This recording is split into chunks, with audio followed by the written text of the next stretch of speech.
देवी की जय। आदिशक्ति माता जी श्री निर्मला देवी की जय।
Please be seated.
देवी महात्म्यातला एक पॅसेज देवी महात्म्यातला एक पॅसेज म्हणतात त्या बकरांची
Today we have all been waiting to celebrate the birth of our Lord Jesus Christ.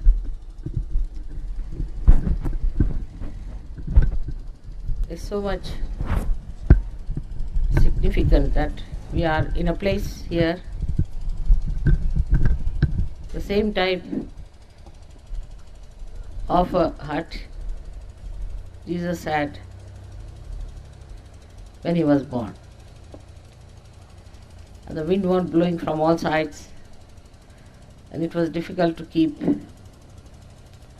the room very warm.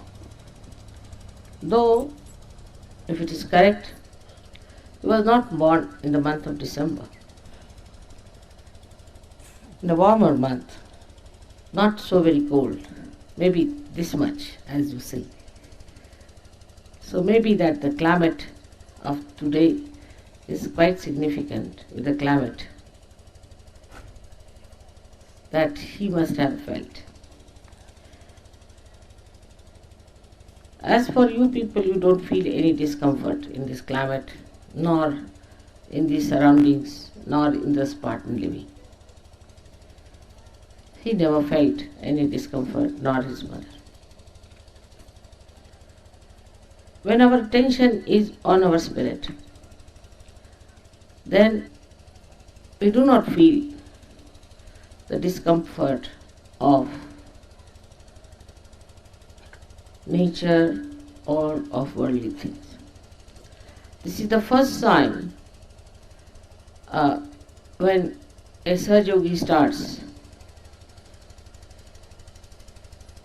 complaining about comforts, then the first sign is that he is not a Sahaja Yogi as yet.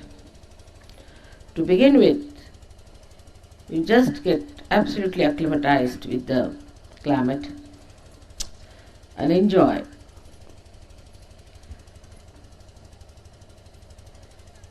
the style, the speed, the way it is molding you. There is no friction between the nature and the body, because the spirit, which is synchronizer, helps you to become one with this nature and enjoy the best part of it. The way you are enjoying it shows that you are great Sahaja Yogis. And that goes to my credit, I think, that you people have accepted all the discomfort as enjoyments. Christ's coming was a great event, as I have told you, to establish Agyachakra. And he was born on this earth, but much before he was born in the consciousness. And that absolute consciousness itself took birth as Jesus Christ. To explain his life is only possible if you are realized souls. Otherwise you cannot explain Christ, what he was, how he worked. Still, it's very difficult to explain many things in Sahaja Yoga, as you know. You just go on seeing things. Today you saw fountains coming out of the lake, which nobody can explain. Even the engineer said they can't explain, nobody can explain it. It just happens that the water gets excited, feels the divinity, and starts pouring out its love in a bubbly manner. Can you imagine that even the water can feel it? You have seen how the light can feel it. In the same way, every element can feel it. All those elements are within us. The highest of all, as we say, is the light. Because light has an effect, and that is governed by Jesus Christ. Light has an effect. Light shows things that are correct. That's the one which makes us understand all the dimensions of worldly things. And ultimately, when this light comes from the Spirit and is enlightened by the Spirit, then you start seeing the other dimensions also, which sometimes make you laugh, sometimes make you smile, and sometimes make you cry also. Such a beautiful new dimension you have achieved through Sahaja Yoga. But it was all built in within you, and you had to achieve it. People on the other side had to work very hard. Like Jesus Christ was born in a small manger, to show that divinity need not be born in royal families, can be born in a manger, can be born anywhere, makes no difference to the divinity. But that has given some funny ideas to people, that they are saying we should make ourselves miserable and we should give away everything to God. God doesn't want anything. He cannot have it. And you cannot give anything. It's a wrong idea that you become like a pauper and give everything to God. He doesn't want that. What he wants, that you have to be happy, joyous and enjoy. That's the main point. Also, if you give little bit, very little bit to God, then He gives you 100 times more. That's why you have to give a very wee bit to God. But you don't have to hang yourself by the trees to prove that you want to sacrifice. Christ has done everything for you. That's the beauty of His life, is that from the very beginning of His birth, He has shown that He has enjoyed no material well-being, as we call it.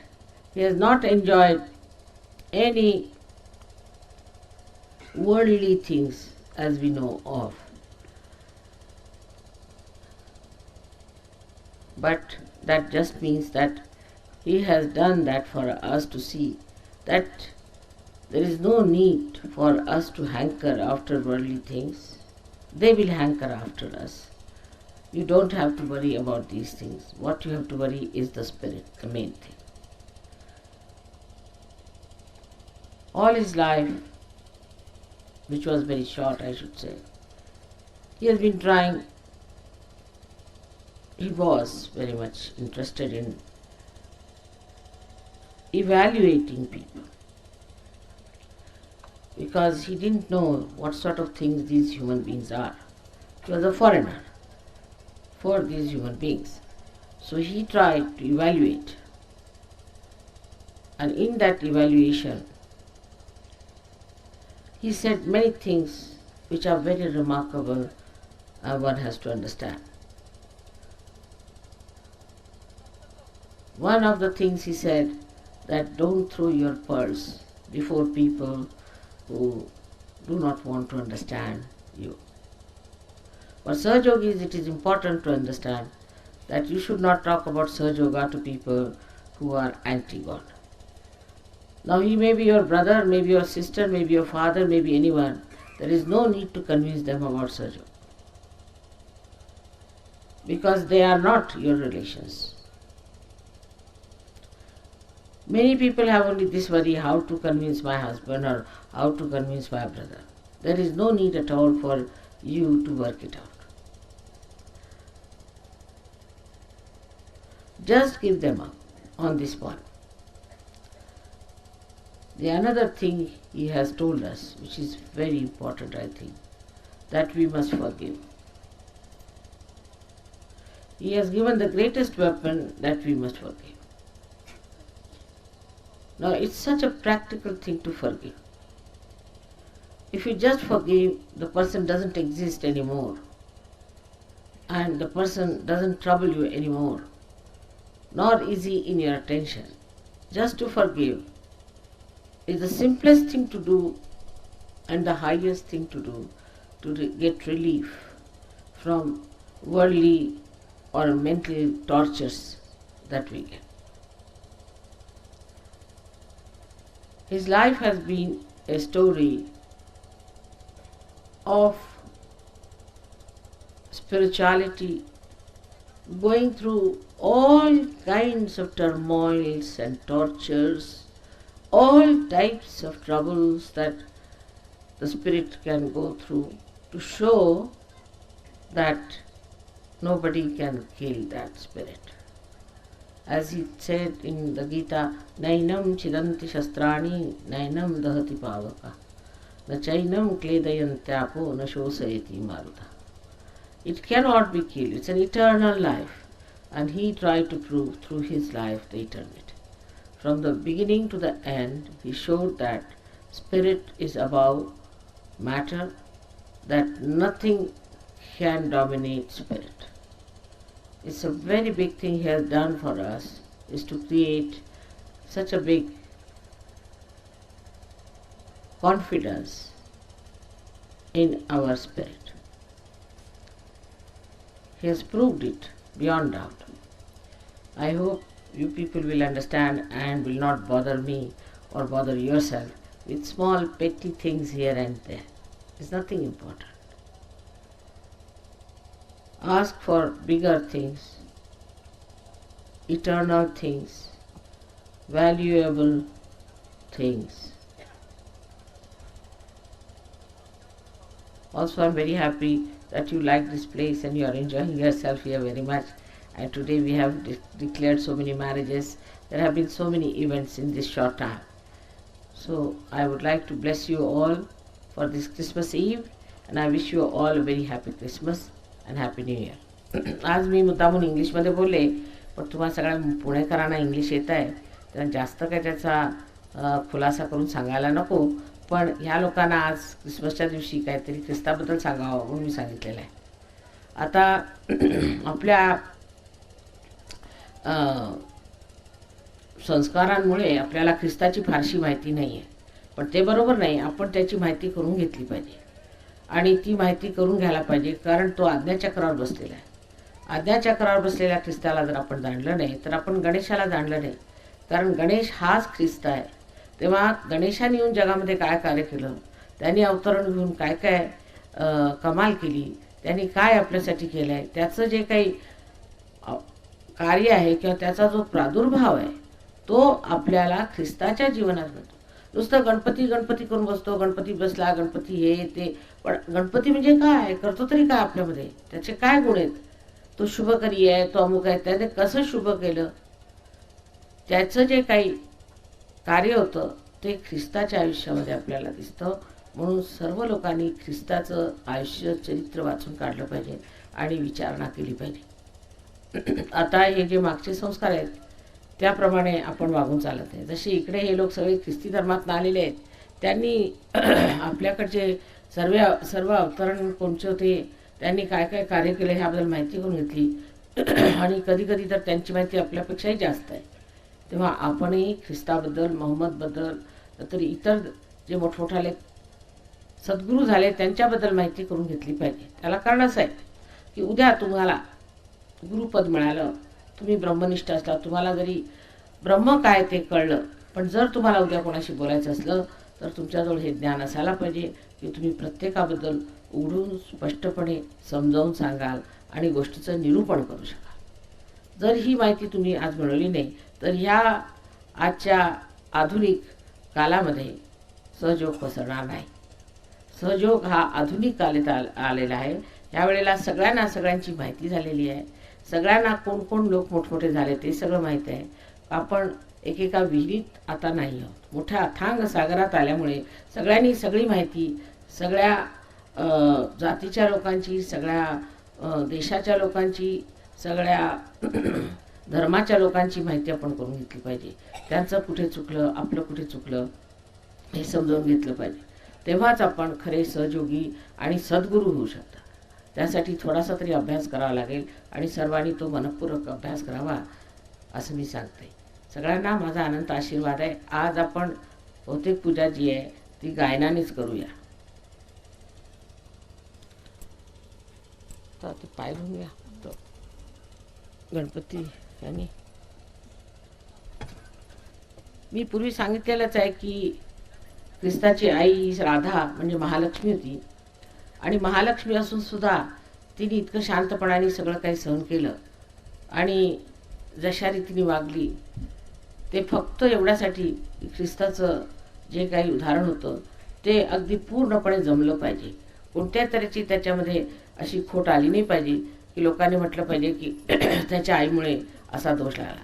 त्या बाईंनी जसं सहन केलं, आपल्या मुलाचा संबंध त्याग केला, त्याला क्रॉसवर जाताना पाहिलं, ह्या सर्व गोष्टी ज्यांनी इतक्या सहन केल्या, अशा या महालक्ष्मी स्वरूपा मेरीच्या उदाहरणावर असं पाहिलं पाहिजे की जे आपण आपल्या मुलांबद्दल माझा मुलगा करत बसतो ते सोडून माझा मुलगा आत्म्याच्या दृष्टीने किती पुढे आलेला आहे ते पाहिलं पाहिजे.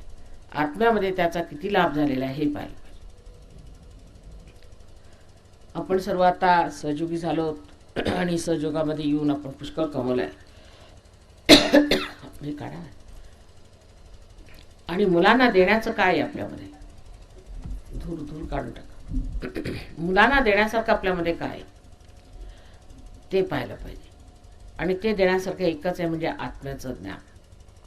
ते मिळालं पाहिजे, ते सर्वांना दिलं पाहिजे आणि सर्वांनी मिळवलं पाहिजे. या वेळेला मुद्दामून मी म्हटलं की तुम्ही सगळेजण इतक्या लांब या.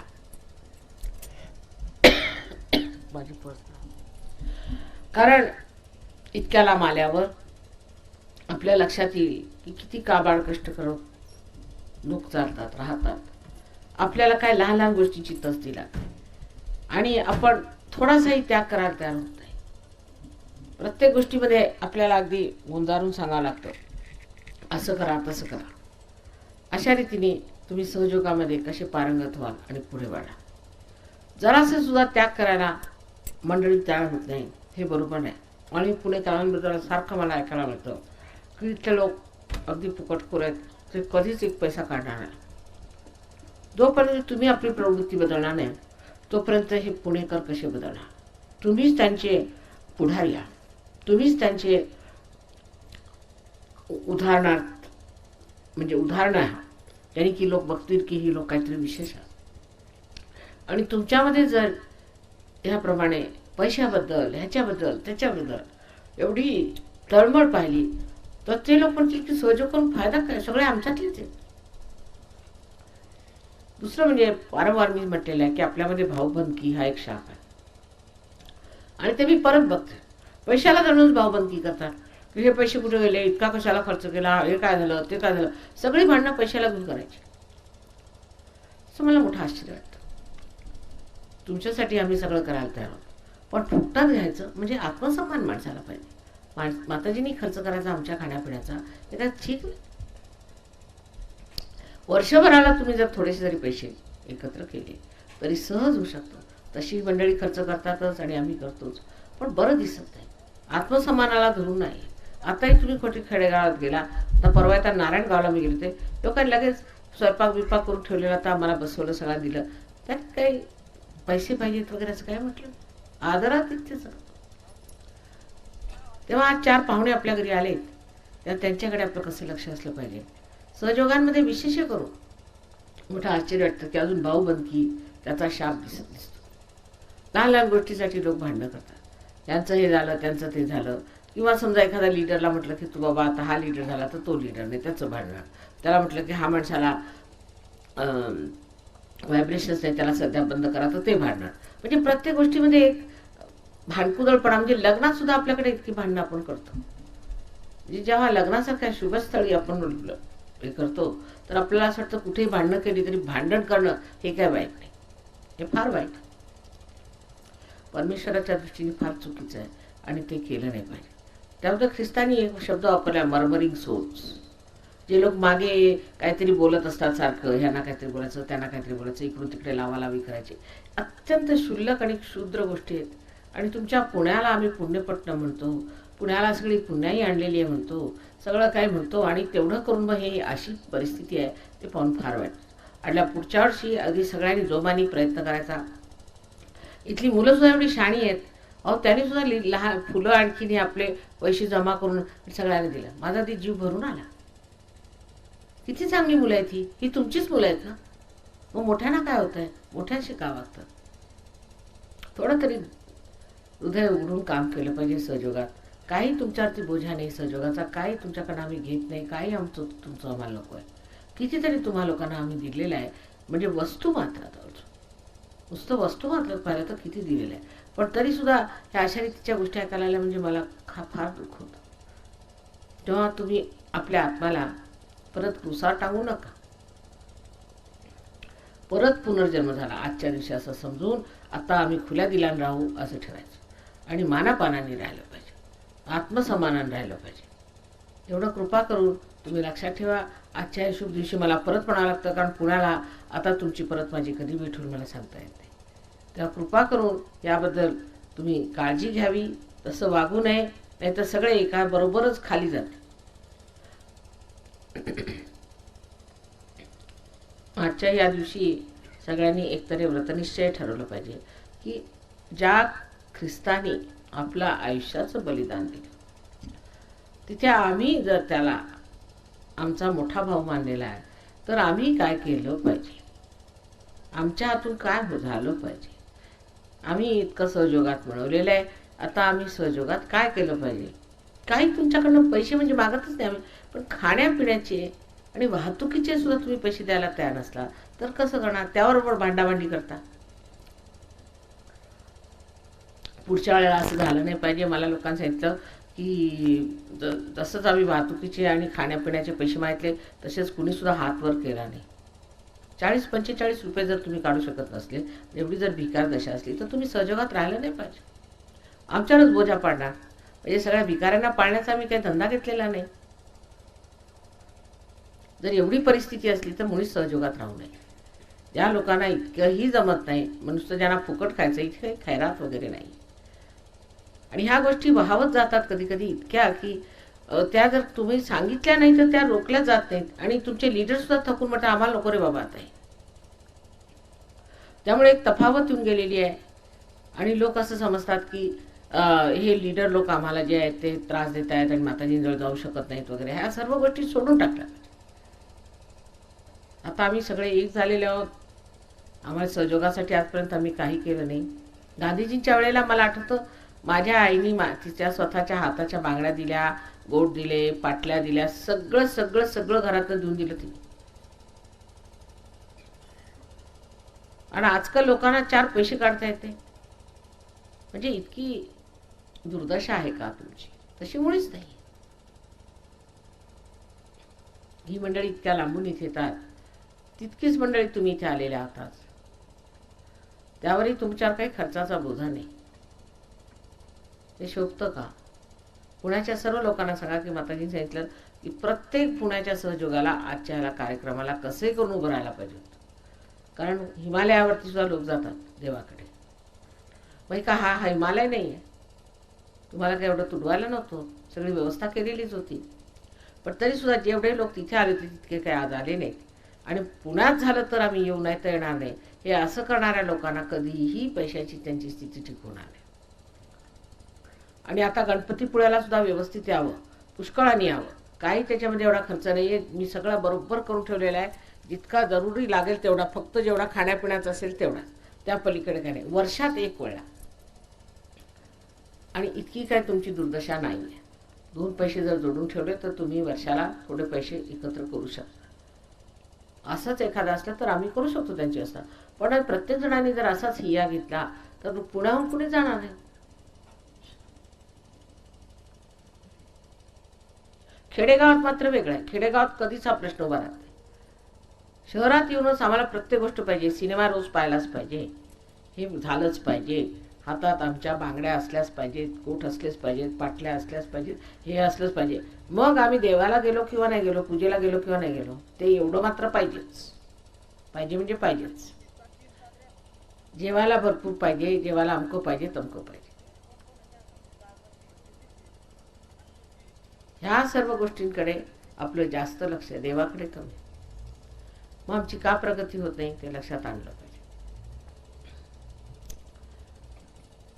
आता आजच्या दिवशी प्रत्येकाने निश्चय करायचा की आम्ही इकडे तिकडे इतके पैसे वाया घालवतो, त्यापेक्षा थोडेसे पैसे आम्ही वाचून घेतले पाहिजे. ह्या लोकांनी सगळं सोडलं, सगळे छंद सोडले आणि म्हणजे आता आमच्याकडे पैसे वाचतात, आम्ही करायचं काय पैशाचं. तसेच तुम्ही सगळे जे गुलामी केलेली आहे आजपर्यंत ते सगळं सोडून आणखी परमेश्वराच्या साम्राज्यात पूर्णपणे उतरलं पाहिजे. आजच्या दिवशी सांगायला मला वाईट वाटतं, पण सगळा काही जो मागचा इतिहास आहे तो माझ्या डोळ्यासमोर उभा राहतो आणि मला असं वाटतं की हे सांगितलं नाही ते वाहवतच जाणार आहे. म्हणून आता आळा घातला पाहिजे, ह्या गोष्टीला पूर्णपणे आळा घातला पाहिजे आणि आपापसातली भाऊबंदकी सोडून टाकली पाहिजे पूर्णपणे. एकाच्या विरुद्ध दुसरा, दुसऱ्याच्या विरुद्ध तिसरा असं करत राहायचं नाही. सगळ्यांनी मिळून मिसळून, इथे 14 देशातले लोक कसे मिळून मिसळून बसलेत आणि आपण एका देशातलेच नाही, एका प्रांतातलेच नाही, पण एका शहरातले लोक सुद्धा एकत्र येऊन बसू शकत नाही. म्हणजे काय म्हणावं, म्हणजे आपण जन्मलो हातात सोटे घेऊन असं मला वाटतं. जन्मल्यावर मारामाऱ्या.